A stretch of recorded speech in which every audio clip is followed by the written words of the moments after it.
Hey folks, Richard Smaltz, Keller Williams Ballantyne. Happy Friday, November 30th, the last day of November. Can you believe it?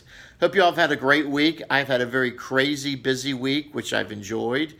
We've had a lot of success. We've had a couple hurdles that I've had to right the ship and move it forward, which we have. But I thought this might be an opportunity to mention one of the hurdles that we've had to try to overcome this week. So I've been asked to be the listing agent for a house that the sellers now are doing some renovation on before we go live.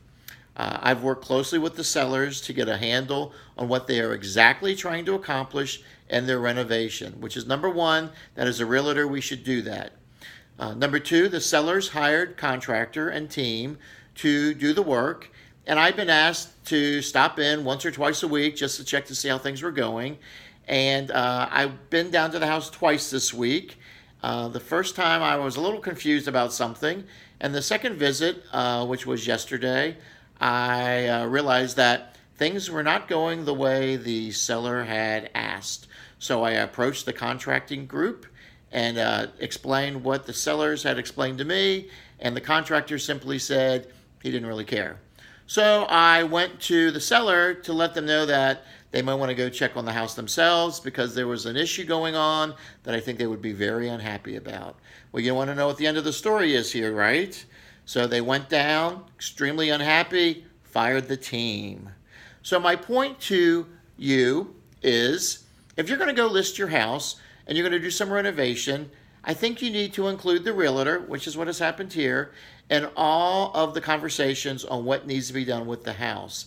One, it allows the real estate agent to make sure that he or she is on top of things as they are going through the house periodically to do whatever to make sure that things are moving smoothly. So I appreciate my seller allowing me to do that with them.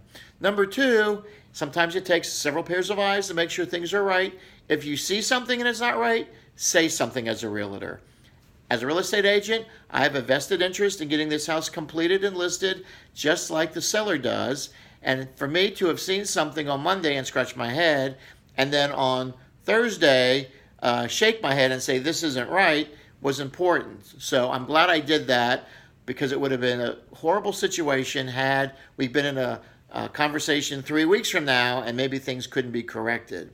And number three, if you are hiring folks to do quality work on your property, you need to make sure that you have vetted them completely. That doesn't mean getting one referral. That means getting several, and maybe even looking at some of the work that they have done. And I think this might have helped a little bit on the situation that had arisen this week. Number four, if you need a bulldog realtor to stay on top of things like I did with this client, you're welcome to give me a call, and I'm happy to talk to you about how I can help you get your house ready in the order that it needs to be in order to list it and sell it on a timely basis. With that said, Richard Smaltz, Keller Williams Ballantyne. I hope everyone has a great beginning of December and a great weekend. We'll talk to you soon.